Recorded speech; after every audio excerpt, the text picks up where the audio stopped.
What is up, podheads? Back with another episode of the Too Many Tonys podcast. My name is Tony. I'm joined as always by Tony. And no, this will come up a little later, and it's come up in the past. Obviously, we're both Anthony and Tony, so it's a joke that we've been behind the scenesing a little bit.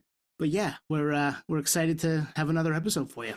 Well, there are multiple bands that have that. Maybe that's their inside joke about us. We get inside jokes about bands. Maybe that's their inside. Well, because Popeye, he's Too Many Tonys guy from Calling Hours Far Side. It's true. I mean, and you know, full disclosure, my name isn't really Tony, but that's a different story for a different day. If you know, you know. But it's something that I've gone by my whole life. So yeah, we're the Too Many Tonys podcast tonight, and we're rebranding maybe in the future as the Too Many Tonys podcast because it's been a fun joke. Is there such thing as Too Many Tonys? I think there is. Probably, yeah. and here's inside baseball. I'm not Tony. I don't go by Tony. Never did. Exactly. It's never perfect. will. It's kind of funny that people call us that because I'm not really a Tony and you don't go by Tony. So yeah, we're back with another episode with an old friend, somebody who's been on with us. Geez, I think we discovered this is the 4th time, right? Had him on in 21, had him on for the 100th episode, had him on last summer in 23, and then this time, and was a blast. I mean, it's always fun talking to Damien. It's always fun talking about As Friends Rust. As a newer fan, I love getting some of the backstory. I'm sure, Anthony, for you, as an older fan, you're like, this is awesome. Just give me more. Just geeking out. Yeah, and there's not, there's too many Tonys. There's not a such thing as too much Damien, and we've proven that. We have, right? So we were talking before this. We've had 4 guests that we've gone long enough with the recording that we've said, hey, this is a 2-parter. I think, what's the longest we've ever chatted? Like 3+ hours? I think we went 3 with Alex, yeah. Yeah. And so you can do that if you're a different podcast. And if you're Joe Rogan, right? We always joke about that. You can do that 3-4 hour special. But for us, we like to keep it around an hour. So yeah, Damien, this is going to be a 2-parter. This is with the first half, which is kind of a catch up from last time. So last time we had him on, it was all about Any Joy release. It was about, I think they had just done a tour. So this picks up really over the last year and a half, right? They had an EP come out, just came back from a European tour with Hot Water Music, Quicksand, Culture, his band from the 90s, just announced a show in Florida with Judge. So we get all the backstory on that. That's the first half, or that's this first episode. What's the second episode?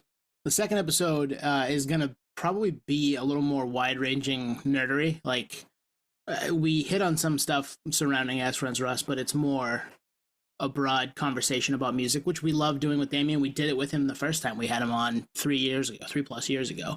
So to do it again and kind of just get his thoughts and go back and forth about the state of the scene, the state of the industry, that was a lot of fun. And that'll come out probably before the end of the year. I don't know if it'll come out next week because I think we're going to do year-end next week, but that'll come out before 2025. So it's coming. It'll be a Christmas present right around that time. And we're excited to drop that one too because it was a fun conversation. Both halves of this conversation are great. And you know what? We could have kept going too. It was getting late and we were like, it's true. Jump off this call and go to bed. So we all go to work the next morning. But it was great. And honestly, I hope these continue. And whether it's every year and a half, I hope these combos continue. I hope As Friends Rust keeps putting out material. And even if they don't, we'll still chat with Damien. Like these are geek sessions. And like them being one of my favorite bands of all time, Damien just being a cool dude. Yeah, it's funny now that I'm thinking about it. I'll be actually very interested to listen to the part 2 because we just kept going. I don't even remember everything that was in there. No, and there'll be some stuff that'll hit the cutting room floor too because it has to. But I think that's the nature of when you get into a 3-hour conversation. Like some stuff just happens, and not all of it needs to see the light of day. But there's a lot of good stuff in it. So this first half is great. If you haven't checked out the new As Friends Rust EP, it's called Lightless. It came out a couple of weeks back. It's awesome on End Hits Records. So go check that out. It's really good. We dig into the kind of creation of that, and then the tour with Hot Water Music and Quicksand, which happened a couple of weeks back as well. That's all coming at you right now. Ding ding ding ding ding ding ding ding ding. Damien, welcome back. Is this the third time or the fourth time? Oh man. Technically speaking, fourth. Yeah, I want to say 4. Because we split the first combo into 2, I think. Yeah, that's true. Yeah. And then you were on episode 100, which was Comfort Food albums. And then we had you back last summer, July of 23, and then this one, so 4. Yeah. Well. But Damien, something happened since the last time we had you on. And it happened at a little place called St. Vitus. Yep. I finally saw As Friends Rust in the flesh. Yeah. And that was awesome, man. That was I wasn't sure that would ever happen. And I think I told you that one of the last episodes we had you on. I was like, I've never seen As Friends Rust, and I don't know if it's going to happen. But it did. It did. Yeah. That was a good show. I tried to look up the set list, but I'm remembering it was pretty career spanning. Yeah, we try to kind of sample from all the eras, and now it's getting a little more complicated because there's actually new material to work in. Yeah, for the first time ever, we're having to cut songs, because we could fill a set nicely with a smattering of things from across, the band's career or whatever, pretty easily. But now it's getting a little tighter. But it's a good problem. And you did give this podcast a shout out. You said shout out to the Too Many Tonys podcast during which that we set. might rebrand. I love that. Yeah. Tony. But yeah, that venue, first time I had been to that venue, and I don't think they had many gigs there after that. That was one of the last gigs. You made it just in the nick of time. I think they had a couple more months, but yeah, that happened pretty suddenly. Well, and then you put us back in touch with Nathaniel to do, because he had the book. We had him on earlier this year. Oh, that's right. We talked about the book, about the all of the lore of that place, and we had a phenomenal conversation with him. And that was at your kind of, hey guys, you should do this, and it was a great convo. So thank you. You gave us some content there. Yeah, cool. It's a great book. He sent us I think it was a PDF, digital copy. So we haven't seen it in person, but just even the PDF alone is like stunning. Yeah. But it is kind of crazy that it comes out and like immediately the place closes, and now it's the first 10 years, kind of like the only 10 years. I know. Yeah. I think that just adds to the mythology of the place and the book for sure. Yeah, that was one thing. I remember rolling up to the venue, and it's one of those places you kind of have to, if you don't know what you're looking for, you gotta ask. And there was someone standing outside. I was like, is this St. Vitus? And like, yep, sure is. And then you walk right in. And it was a little smaller than I remember, but it was perfect size for a gig. Yeah, for sure. And you guys had played there before too. I remember seeing that. We played there once before in 2015.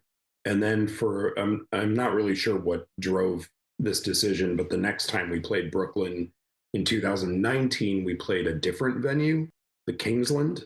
I think we basically just, if someone reached out, we were just like, sure, let's figure it out, and then we would just do it. And that was cool too, but it was nice to be back at St. Vitus. And then I've been there for a bunch of shows just kind of separately. And it's just it was a great place. So since our last convo with you, a lot has happened on the As Friends Rust front, for sure. New EP dropped about a month ago as of this conversation. You toured a bunch in Europe with Hot Water Music Quicksand. How did the EP come about? It felt kind of like, not surprised, but almost like surprise. Like, here it is, guys. We changed Anthony and I noticed you changed the photo on the Instagram page, and we were like, something's afoot. And then boom, all of a sudden, here's a song. EP's coming out next week. Yeah. I've probably complained about this on one of the other episodes where you guys had me on, but the waiting, for it's excruciating. So I think the way that we've been coping with it is to just completely kind of forget about it, push it completely out of our minds for a few months until it's actually upon us, and then we sort of there's no point in dragging it out, especially a 5-song EP. So we were like, let's just do a song, and then 2 weeks later just drop the EP. But I don't, if the last time we spoke was, did you say July of last year? Yeah, Any Joy wasn't even out yet. So Any Joy wasn't out either yet. Yeah Well, it's funny. Again, we're such geeks with this shit. So like that, you made that announcement, and then Lost in Space. I think, yeah, you made the announcement. Lost in Space was up on streaming, and then I think a week later, or 2 weeks later, the album was out. But we're like backtracking, like, the record ships in like a couple weeks. So this has been going. This was playing a while ago, right? So Yeah. had it started back last summer? It started while we were in Europe last year with Calling Hours on Oh, right on. kind of a short, but I think it was like a 9-show tour. We ran into our friend Sven, who does Unity Worldwide. They put out our 2020 7-inch, Up from the Muck 7-inch, and he was working on a comp. He's like, I want to do like a hardcore comp with just a weird group of bands in the spirit of kind of old like 80s 90s just compilation 12-inch things. And he had some like cool bands in mind or that he had already spoken to, but he was like, the thing is, you guys would have to do it fast.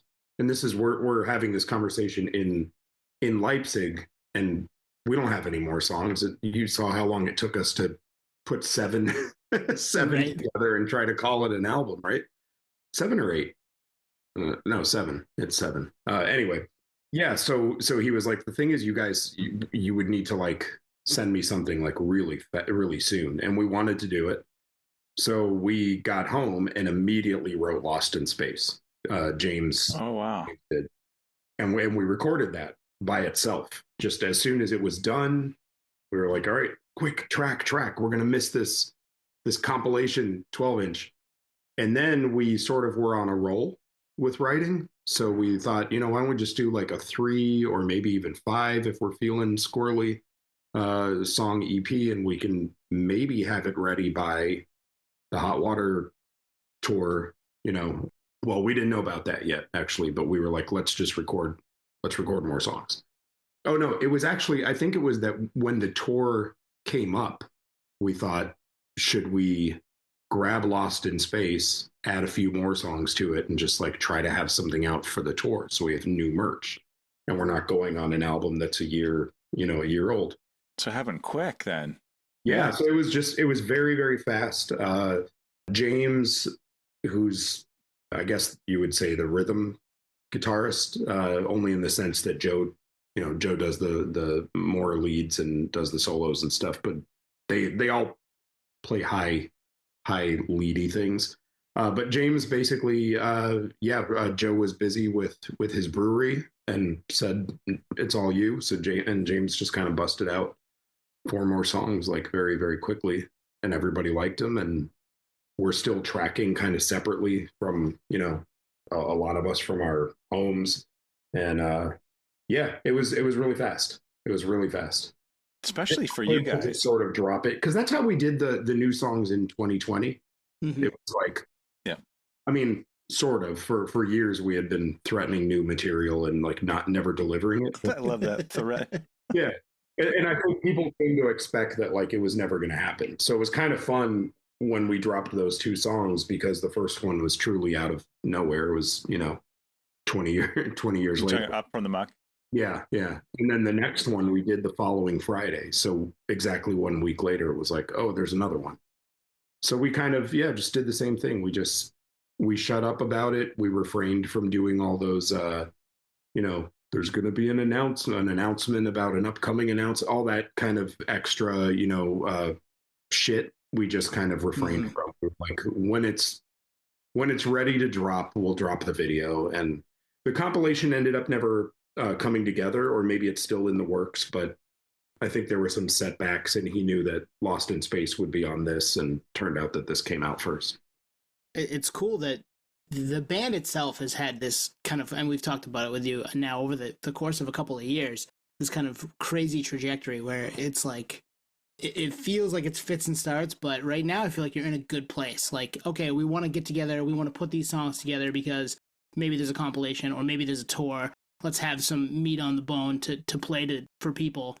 And you guys can do that in a quick amount of time. It feels like that probably wasn't the case for a long time. It was absolutely not the case with this lineup. I mean, this was in the past, I think I've spoken about how this was always kind of like the core, the Coffee Black era lineup was always like sort of the core lineup to me. But we had a terrible time writing new songs. We just, we wrote a handful and then played older shit from the first incarnation of the band. And I think had a couple of new ones that we could never agree enough to actually record. And then that lineup sort of dissolved. And that was always the frustration for me. It was like, I want to do an album with these guys, but these guys, we just can't get it together. And I'm sure it was frustrating for everybody. But yeah, it feels good now, like especially for this group of guys to just be like, holy shit, look how easily it's coming right now. It's just like we're writing stuff and it's like still, it doesn't sound like a bunch of old guys. I don't think, it still sounds there's still a little bit of urgency and it's still fun. So yeah, I think we're doing a good. We feel like we're in a nice little pocket right now, and we're already like anxious to start writing some more stuff. That's crazy. Yeah. So this is the Any Joy lineup, but it's also, is it the self-titled EP with Coffee Black and? Yes. Yeah. That's crazy. So the Fist of Time, that was a different iteration. Fist of Time was a different iteration. Yeah. Except Joe was still right. Except for the first song, Home is Where the Heart Is. This is where Tony's getting to. The trajectory of As Friends Rust is unparalleled. Yes. So basically, the first lineup, we get together, we write a bunch of songs, play a few shows, record, break up. The other guys didn't want to do that kind of stuff anymore. That's actually when essentially they swapped front persons out. Me for Jolie from the Darling Fire most recently, but the hell were they called? Rocking Horse Winter. Oh yeah, Rocking Horse Winter. Yep. So, and she had done some backups with Chris Carrabba on some dashboard stuff. So they kind of went in a more kind of like indie, sort of direction. But the same three guys with a different singer, new band, and that was that.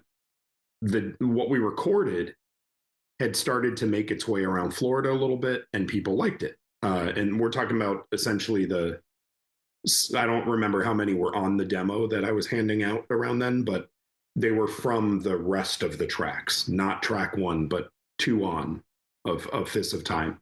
That was that first recording.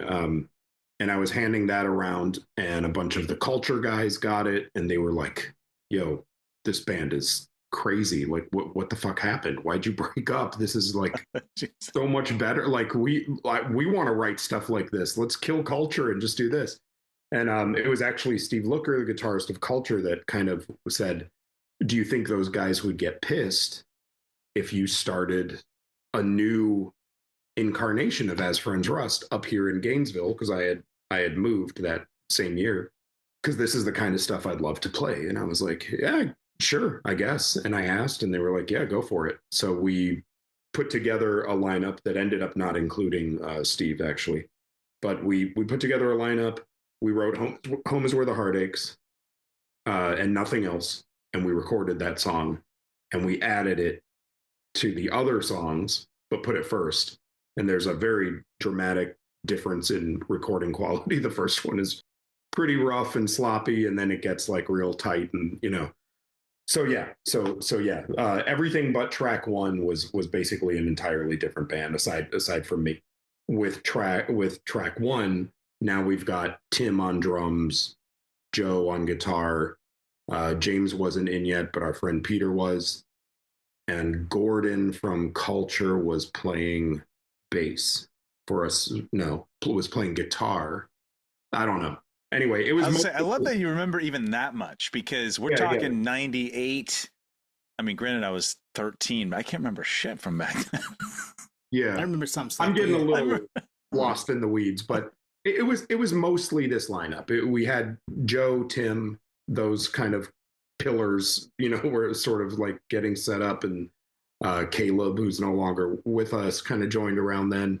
and that was like the lineup that did most of the like touring and just sort of they were very formative years, and at least for me they were also very like turbulent years. Like I was a fucking mess then, so there was a lot of drama, there was a lot of bonding, a lot of fighting, a lot of whatever, but it was an intense collective, you know. And that was sort of missing when it dissolved, which I think was inevitable at the time because it was such a mess. When it dissolved, James, Tim, Caleb all left at once, and it was just Joe and I, and we were like, well, I guess let's get some new people together and do like, you know, third time's a charm. I don't know. Yeah, yeah. Yeah. And, you know, again, that third lineup, we wrote one and Last Trophy Band, or I'm mixing titles now. Yeah, Young Trophy Band. Young Trophy Band, yeah. And I think there's some really good stuff. Some of my favorite songs are on those releases, but the lineup just never had the same mojo, you know. So yeah, when we started doing reunions in 2008, it was immediately just right back to the Coffee Black lineup. I was like, hope those guys will, you know, do this again. And yeah, it's been that ever since, with the exception of new bassist.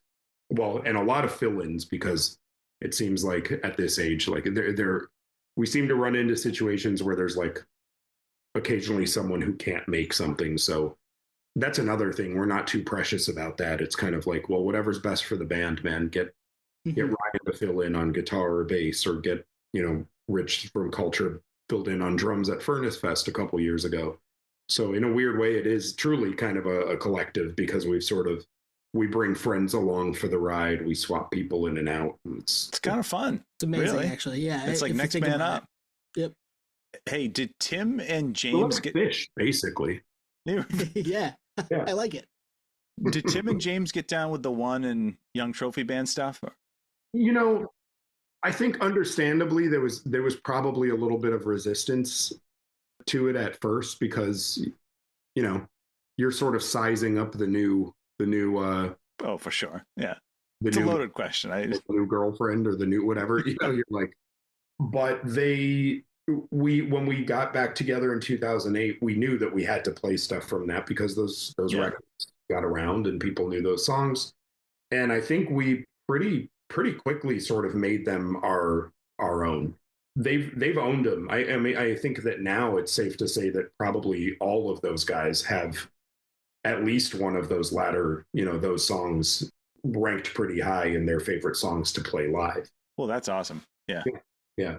What speaks more to the collective aspect of what the band has been over, pushing 30 years, right? Like, people have been around for some of the creation, but then been able to kind of play it live after the fact when if they weren't part of it, and can make it their own a little bit too. And you're all just for the greater good of the band, and to keep that kind of alive, which has been really cool to see. Really, as somebody who's later to the band, I wasn't.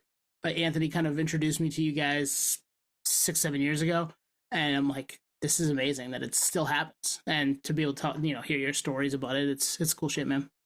Yeah, it's cool. I think you know, when we were younger, we were probably, you know, more petty or competitive, but now it's just kind of, you know, a good song is a good song. So like we said, we had you on, and Damien's dog is making an appearance here. Yes. Celebrity guest. But when we had you on back in July, it was it was before Any Joy. I'm trying to think if you had even released some music at that point. I can't remember, but Any Joy was announced, and I remember, I don't know what the question was, but we had asked, like, you know, are you looking beyond this record, basically? And you were kind of neutral on it. You were like, well, just see how it goes. Like, you know what I mean? And now here we are. So I don't know. Do you think if that comp didn't spark, you know, Lost in Space, that this would have happened so quick? Yeah, I don't think we would have released a 5-song EP as quickly without that. Yeah. It's crazy how things happen like that. You know, just some small, it's like, you know, butterfly effect shit, like some little spark, you know, triggered all this. But I do think that we would have done more. I think by then, like having Any Joy out and seeing it get like, good reception, I think, and seeing kind of how like easily it came together. Like there were some hurdles technologically or whatever, but once we fell into like a good workflow, I feel like by the time it came out, everyone was pretty excited to see like, oh, we can actually keep releasing new music, and it's like it's pretty good, Mm-hmm. Yeah. Where'd the theme come from? For Lightless or Any Joy? For Lightless, there's definitely like, Lost in Space, and then I think the album cover says 5 from the Milky Way. I mean, it's definitely a theme there, right? Yeah, yeah. And that's Earth. The martini olive is Earth, and I think that's like an alien's. Oh shit! I didn't even notice that. It is. Yeah, it was. James and I go back and forth a lot on kind of these sort of like cosmic horror sort of themes, and we're sending each other like reels, back and forth all the time about like stuff like that. And I think it sort of started on Any Joy with the Great Filter, was like the first little dabble into kind of getting into some, spacier shit. And then this one, someone called it a concept EP, and I think it sort of looks and feels like one, but the first 2 songs are sort of a separate thing. And yeah, the last 3 are all, yeah, it's just kind of, it's a preoccupation of mine, I guess. I think I'm constantly aware or feeling that the smallness, like I feel like a Who in Whoville, Yeah. which like, Yeah. you always forget like existed on the, the head of a needle, right? It was like, and yeah, and I guess I just couldn't contain that bleakness to our atmosphere, just so yeah, just kind of, and it was fun. The idea of Scene Report came out of a like sort of an inside, not really an inside joke, but on the Calling Hours tour in Europe last year, we would do a lot of little videos where it was like I would turn around and Tim would be there with a phone in my face going, "Quick, Scene Report." And I'd be like, "Scene Report, we're in Arnhem, Netherlands. We're about to go on. I might shit myself. I just ate the, and it would be like these quick little things. And we stayed in touch with the Calling Hours guys. We would still do scene reports and send like photos of whatever was going on. And I liked the idea of the scene report being kind of, there's like a reporter, a man on the ground, if you will, reporting about what's happening, but it's an alien just kind of giving some commentary about like the state of affairs with Earthlings. The absurdity that is our world. Yeah, I hear that. But the Calling Hours guys are great. We Anthony and I went down to Bridge 9 and saw them. When did we see them? September? October? A few months back. Yeah. Yeah. Awesome. I'm sure that tour was a lot of fun last fall, right? Last fall, you guys were out there out in Europe. Yep. Yeah, it was awesome. Very good guys. We didn't know any of them. Well, our merch guy knew 1 or 2 of them just from living in the same part of Pennsylvania. But aside from us all kind of growing up on Far Side, we right. didn't know anybody. Yeah. So that worked out well. That was a perfect, really, really a cool tour. It's funny, Scene Report. Scene Report's my favorite song on the EP. Oh, cool. Yeah. I would say that followed by Lost in Space. So what's that? Those are back-to-back tracks. Yeah, 4 and 5. Those are my favorite. Yeah.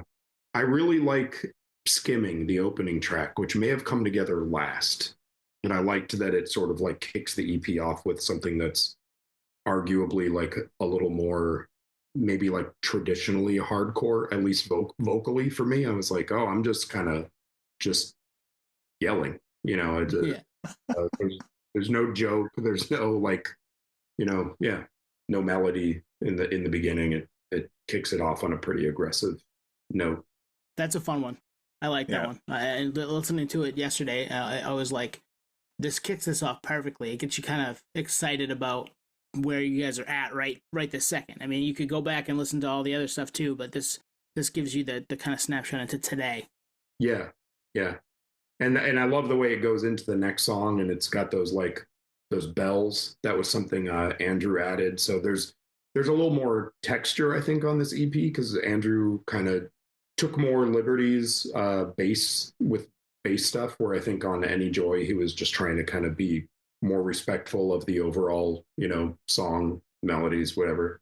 But yeah, he's going a little, he's doing more like fills and kind of putting more of his fingerprint on it. And part of that comes with like some synthesizer and keyboard parts that are sort of layered in some of the songs, and those right on.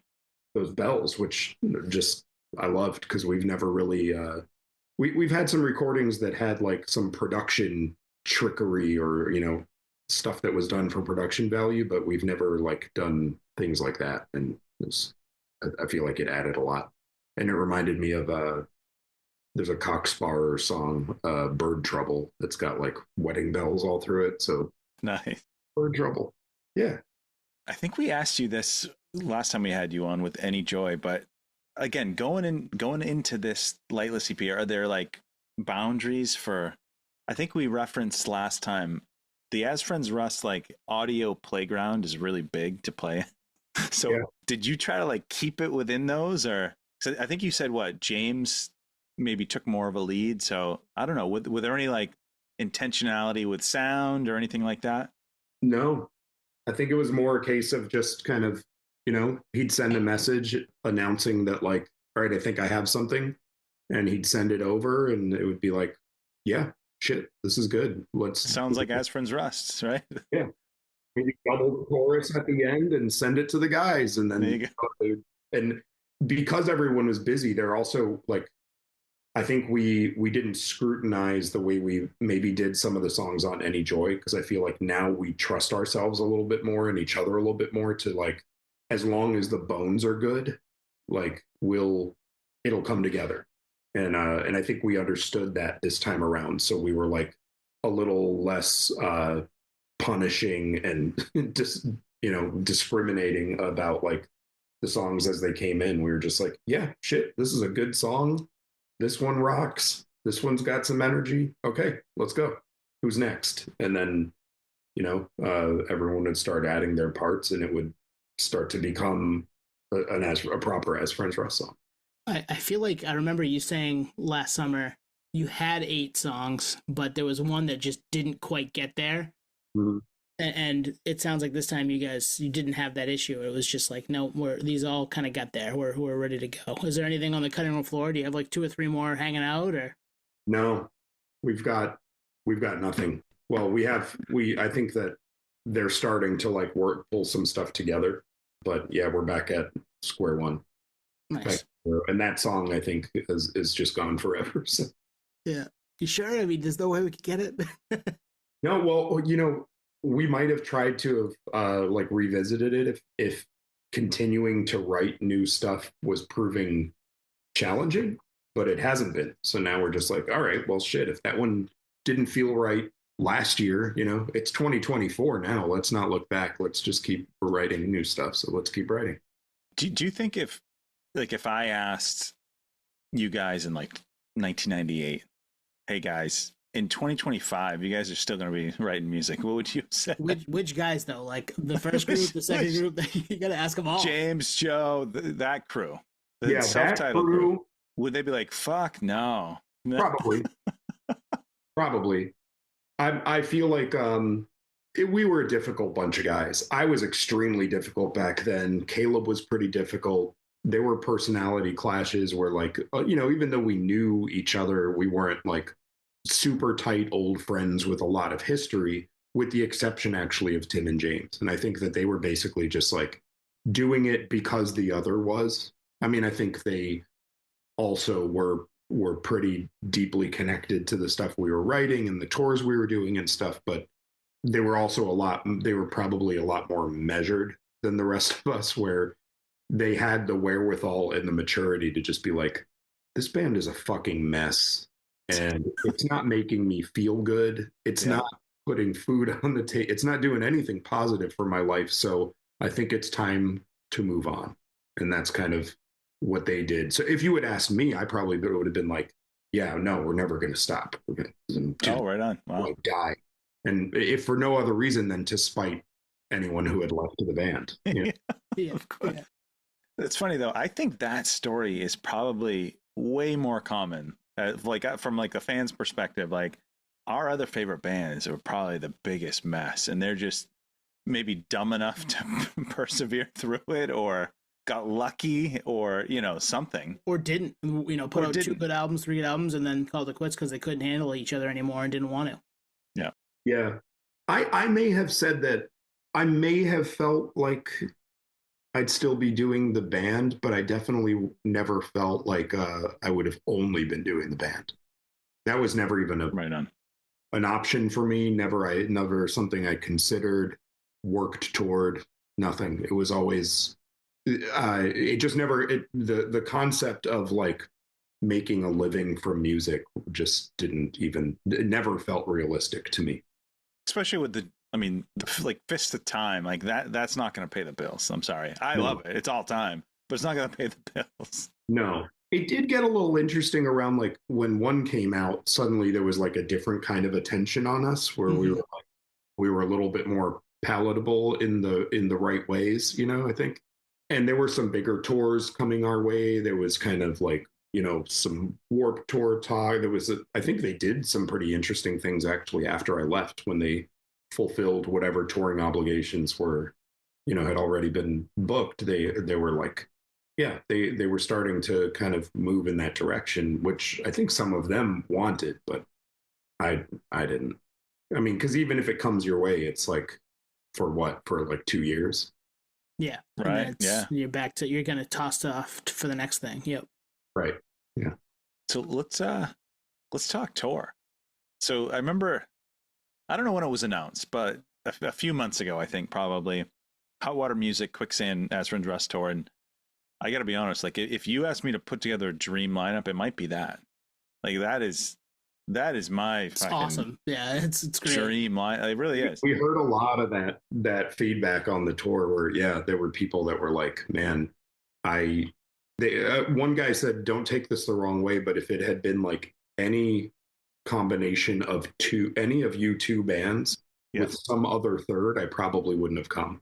But this like trifecta was just, and it felt like it was a really good balance of kind of mood, and energy. It was cool. So how did it come about? Was there a phone call? Was there an email? Like, was someone kicking the tires, seeing if you guys are interested, or how'd that happen?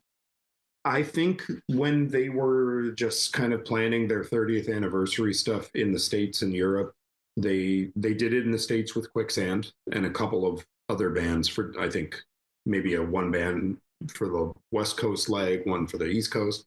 And then when they were ready to start booking the same 30th anniversary thing in Europe, I think it was just Oisey from End Hits Records, because we're both on the same label.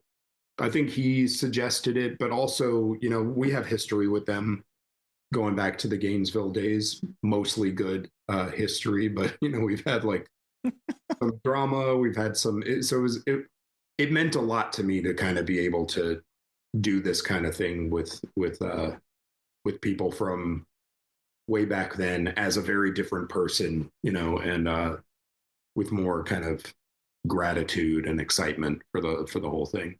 But yeah, so because we know them, we've I think that Tim is regularly in touch with Jason from Hot Water Music.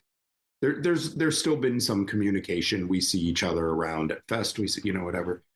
So yeah, I think it was a combination of just kind of like knowing who we were, probably the fact that like we were kind of countrymen, from Gainesville, and then the label just being like, hey, they're writing new stuff. They just put out a new record. They're, like they just had a good tour over there last year. You should have them with you. And Hot Water went for it, and that was that. What we didn't know at first was that Quicksand was going to be on the European leg. Oh, right on. Nice. We knew there was going to be a third band, and it was almost a 4-band package with somebody else being like some other kind of like newer band in the mix. That ended up not happening, and then it was like going to be 3 bands, but we didn't know who the other band was yet. And then we were told, Not confirmed yet, but most likely it's going to go through and it'll be Quicksand. Shit. Yeah, right. Cool. Okay. Way crazier. Yeah. Yeah. But it was an incredible experience. We've never done a tour like that. Being support on a tour with bands that are like much bigger than us, you know. Right on. Yeah. We usually do the like moderate sized fish in a tiny pool kind of thing. That's like more our style. So this was kind of like, yeah, let's see what this is like. And it was awesome. It was so smooth, and they were just total pros. Getting to watch both of those bands do their thing every night was like just really cool. As a fan, I feel like I got to be more of a music fan on this tour than I typically can, you know, because we had less responsibility for sure, and we had a 30-minute set. You know, we just needed to kind of get the party started and not fuck up too badly, and yeah. So I think I'd love that. Like in a weird way, it reminds me of like when I used to run track in high school. Like I used to have one of the early events, and then I'd be done. And I'd watch everyone cheer else on your teammates, cheer on your team, and just like, I'm done running for the day. You know, same thing here. Yeah. So it was just super cool. It was really like an incredible experience. And because I had kind of not paid too much attention to hot water music's development over, I don't know, 20 years, you know, I've been here for like 16 years, and it was really cool to me, because when I learned that like hot water music had become this, you know, like what they are now, an entity.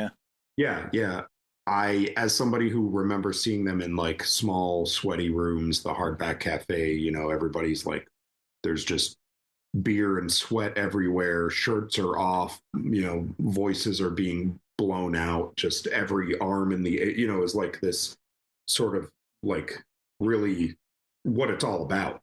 That connection with, you know, is like, that is as connected as a band could possibly be with its audience. It was beautiful, but very small and very intimate.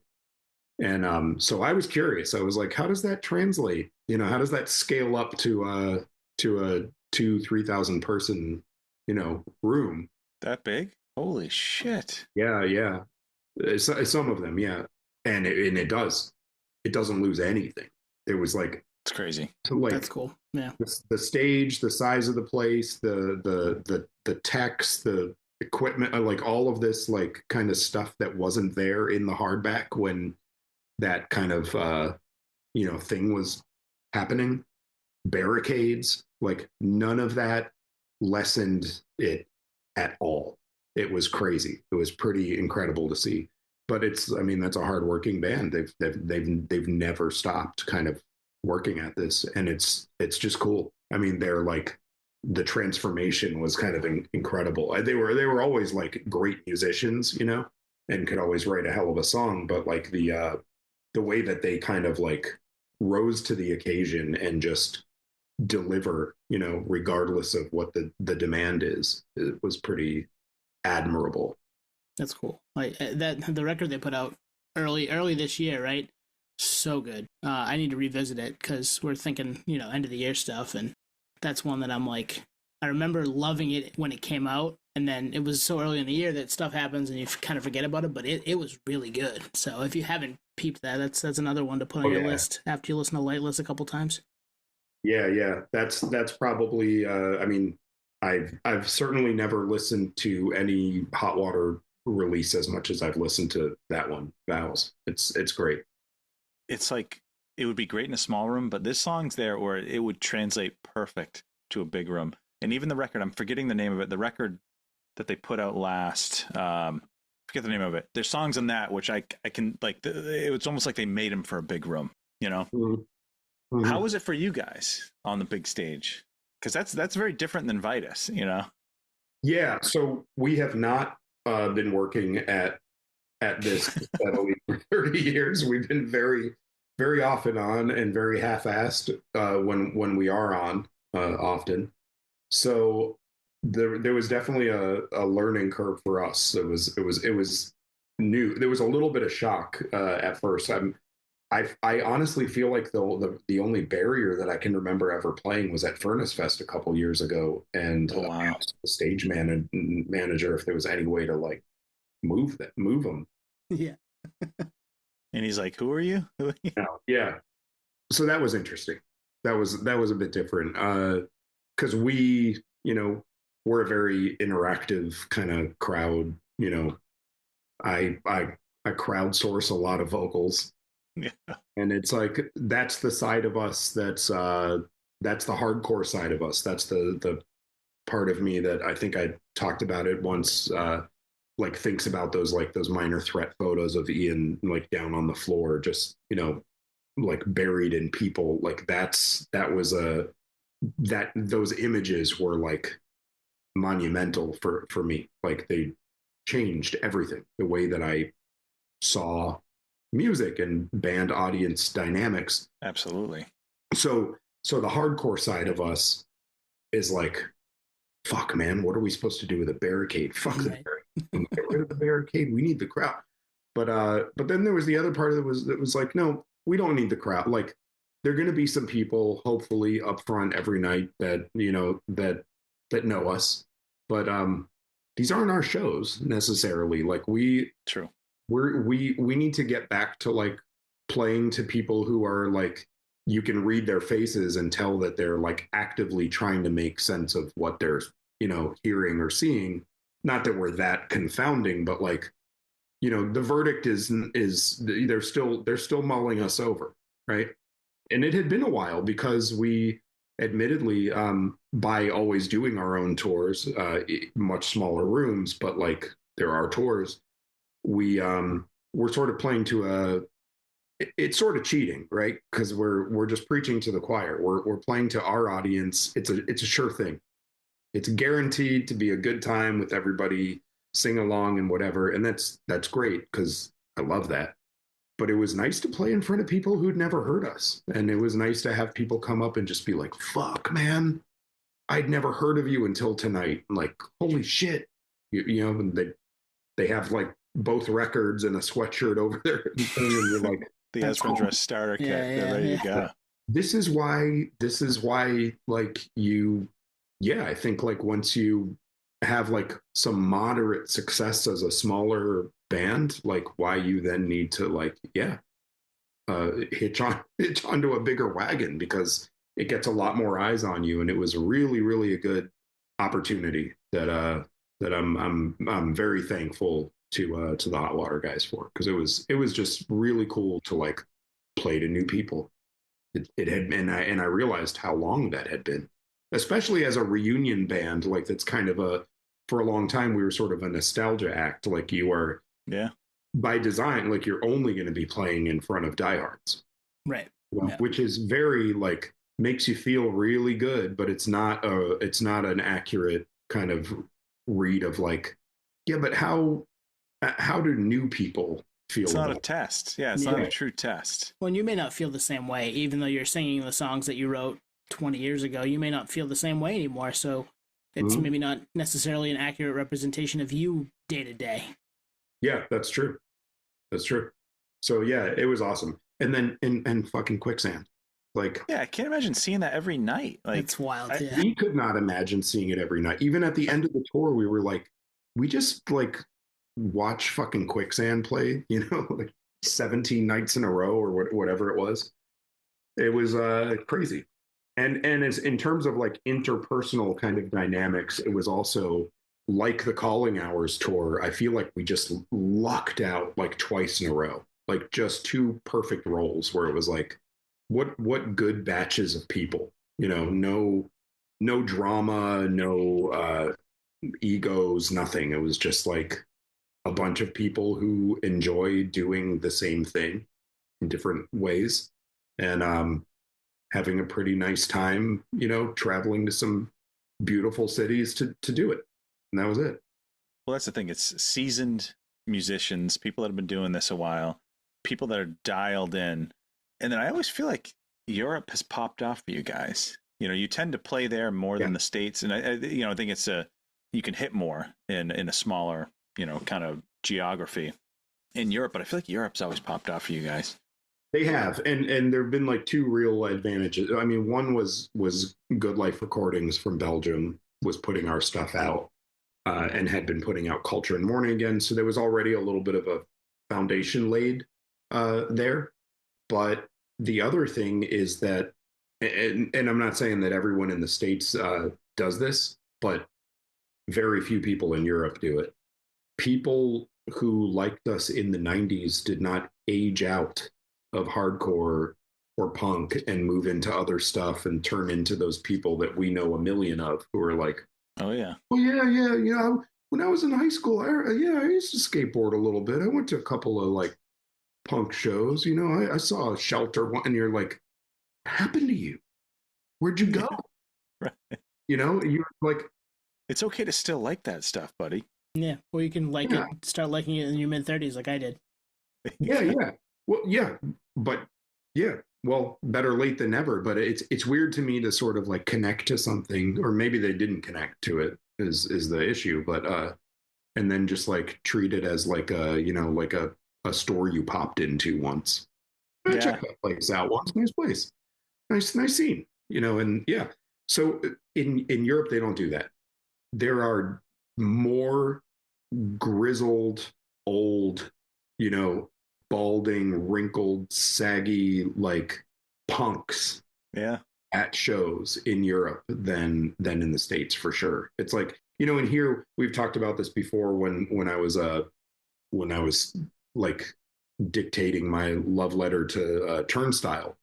But there's always this comment that like, you don't have to get it, boomer. It's for young people. It's for the youth. It's hardcore.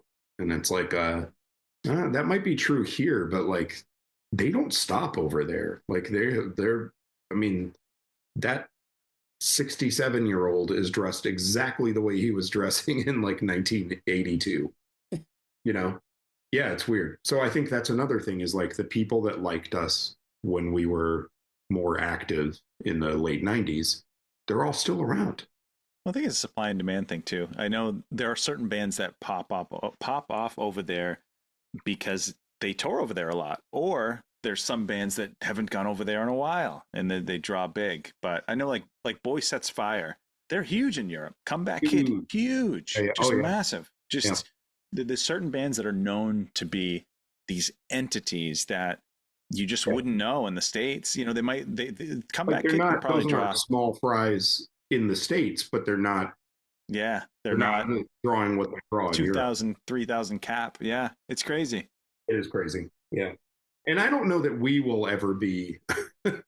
I think it's just kind of part of our thing is that like, we're not, I don't know, something enough to ever, I don't think that there's a thing that I don't think, I think as relatable as Friends Rust is to a lot of people, I think the people that relate to As Friends Rust really relate to As Friends Rust. They are able to connect with it, and it feels just like their shit. But I don't think that appeal is. I don't think we're one of those bands that like anyone that heard us would love us. Whereas like, especially after watching it for all 2-3 weeks every night, I would say that Hot Water Music to me now, because I'm now a Hot Water Music like super fan. I'm just like diving into all the records because I'm like, I keep texting the other guys. I'm like, hey, that song where the chorus is like something like this. What is that? And then one of them will be like, oh, that's on A Flight and a Crash. It's the song. Oh yeah, great. I'm like trying to recreate the set list because I want to hear those songs again because fuck, they can write great songs. Yeah. I truly think, and I mean I witnessed like their fans are just from across the map. If you're just some grandpa who likes Springsteen, there's a good chance you're going to like Hot Water Music. Yeah. If you're a younger kid who's like kind of dabbling and kind of discovering like emo and whatever, like there's a good chance you're going to love Hot Water Music. I don't know that we necessarily have that kind of appeal. So I think we'll always stay like a weird acquired taste band, but that's cool. It's funny. I've been doing a lot of talk to text Like apparently I'm too lazy to like use my thumb, so I've been doing a lot of talk to text. So Can I text. confirm. Yep, I can confirm that. So whenever I have like ideas, I'll just like blur it out, talk to text. And I said as friends rust. I don't know, in preparation for this, and it translated as friends rest. Yep. So if you ever do like a farewell show, just label as there you friends go. rest. Perfect. Yeah. As friends rest. As friends rest tour. We got As Friends Rest on a couple of flyers back in the day. Oh, as friends rest, you did? Yeah, we got when friends rust, when friends fight, as friends. They were a bunch, especially on our very first tour in the States, which Discount took us out with them, and we had some shows with Dillinger 4. So I still have like all those flyers, and half of them have our name wrong. When friends fight, as friends fight. That's great. That's great. Yeah. And it's like this awesome, like, look at that Dillinger 4 Discount when friends fight, We're actually not when friends fight today. Sometimes we are, but today we're not. Yeah. Yeah, maybe they knew. So Damien, I'm scrolling through Facebook. This was a few days ago at this point, and I see a flyer for Judge and Culture playing in Florida. And my first reaction is, who's singing for Culture? And then I look at who posted it, and it was you. So it must be you. That's me. Yeah. So how'd that happen? What happened there? The guy that books most of the hardcore stuff in South Florida, John McHale, we talk regularly. We have like an ongoing kind of text banter, and he's always just being like, when are we going to get Culture back down here? When are we going to get As Friends Rust down here?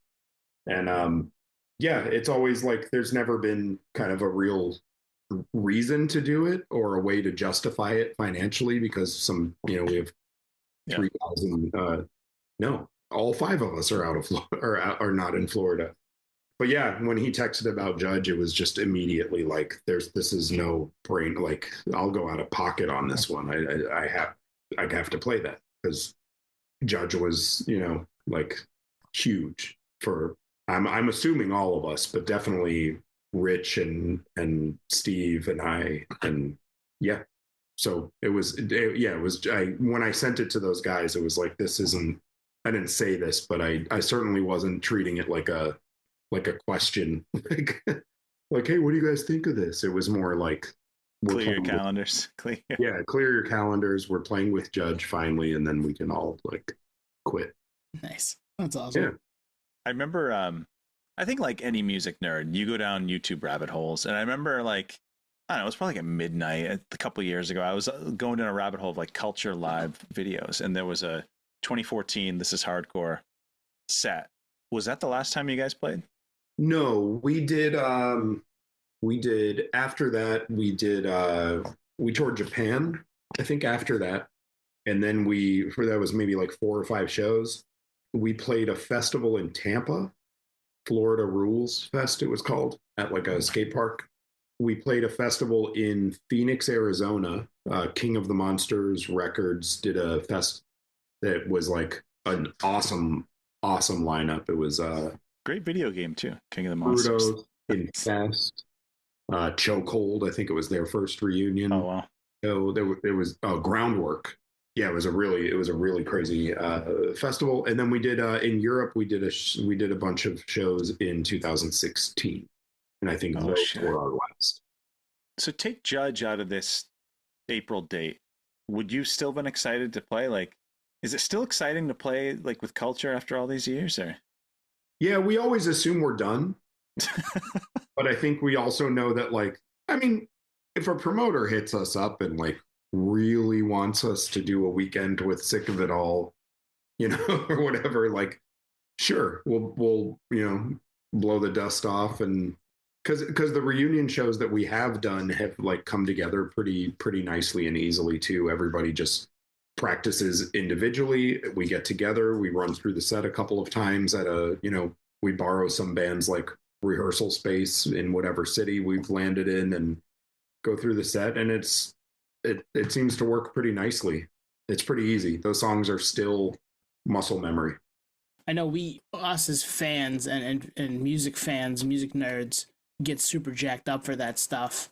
Do you guys get as jacked up about it, or are you just like, all right, yeah, no, it's time to get back together and play a couple shows or play a show, or are you like excited about it?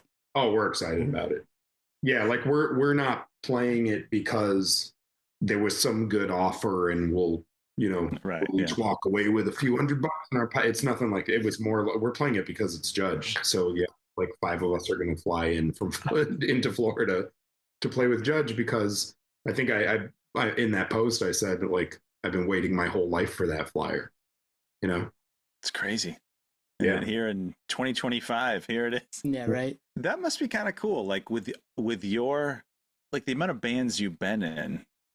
I don't know. It must. I mean, again, the only thing music I've ever done is this podcast, and so I only have this as a reference. But I can only imagine that if I did like 7 podcasts before this, and there was still an interest in those from years ago, it'd be kind of freaking cool, Yeah, it is cool. It's cool. Sometimes it feels a little bit like cheat, like to have these incredible, like, As Friends Rust experiences, and then like right on the heels of it, just be like, Culture playing with Judge is like, oh man, I feel like I cheapened what we just experienced together in Europe, But I think that all those guys know it's not like that, and I mean, half of they've been in the other band, and they've like, it's all sort of the same family. And the first people I told that Culture was playing with Judge were the As Friends Rust guys, because it was like, before the Culture guys? Who's going to get this? No, I have to. Yeah. Hey guys, my other band's going to play with Judge. Yeah. But it is cool to still just be, and I mean, there are people much older than I am that are still at it and doing it more, doing a lot more than I am musically. But nonetheless, it still does feel pretty cool to be like 48 and still being asked to come play stuff that was written, in our 20s or in our teen years for Culture. I was like 17 when I joined it. Made a mark. I mean, people, obviously it meant something to a bunch of people. So that's pretty cool. And yeah.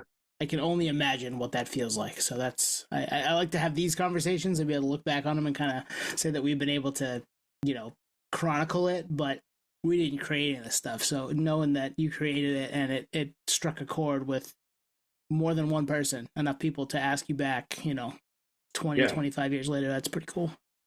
It's really cool. And it's something that, like, we're always kind of in awe of. And I think, like, when we stop appreciating it, that's when there'll be a problem. But I've been lucky enough to be in bands like full of just people who appreciate every single bit of it, like fully.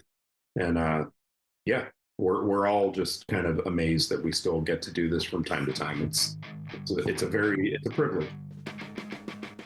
Thank you for listening to Podioslave. We are at Podioslave on Twitter, Instagram, TikTok, all of the places that you can find us on social media. Facebook, Podioslave Podcast. YouTube, Podioslave Podcast there. Email us at podioslavepodcast@gmail.com. And hey, if you want to become a supporter, click on the link at the bottom of the episode and give us $1, give us $5. It keeps the lights on, keeps us going. We really appreciate that stuff. Thank you.